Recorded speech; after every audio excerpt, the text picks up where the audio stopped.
Je viens de taper une balle à plus de 250 mètres. Cette distance s'explique par plusieurs facteurs, mais la balle en elle-même est certainement l'un des plus importants. Alors analysons la science derrière le vol de cette sphère de moins de 46 grammes. Au tout début de l'histoire du golf, on utilisait des balles en bois. À la fin du XVIIIe siècle, les balles dites plumeuses apparaissent, fabriquées à partir d'une peau de vache remplie de plumes d'oie humides. Le tout ensuite cousu main. Les joueurs se rendent compte que les déformations apportées par les coups de club à la balle la rendent plus performante. Le principe des alvéoles régulières viendra par la suite grâce à l'industriel William Taylor en 1905, qui introduisit le modèle de balle que nous connaissons aujourd'hui. Passons maintenant au côté scientifique. Deux forces agissent dans le vol d'une balle de golf. La force de portance et la force de traînée. La première permet à la balle de voler.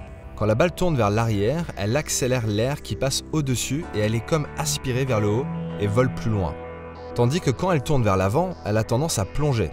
La force de traînée ralentit le vol de la balle et elle entraîne des frottements qui freinent la balle. Grâce aux alvéoles, l'air s'accroche autour de la balle et diminue l'impact de cette force de traînée. La balle a ainsi une force de pénétration bien plus importante et va plus loin. Je vais maintenant vous montrer l'importance des alvéoles sur une balle de golf. Voici une balle tapée sans alvéoles.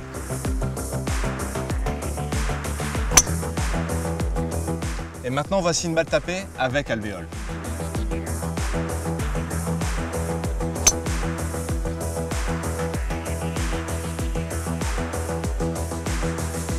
Aujourd'hui, les balles de golf sont réglementées par The Rowan Ancient and USGA. Et elles sont testées avant d'être mises sur le marché par ces deux organismes.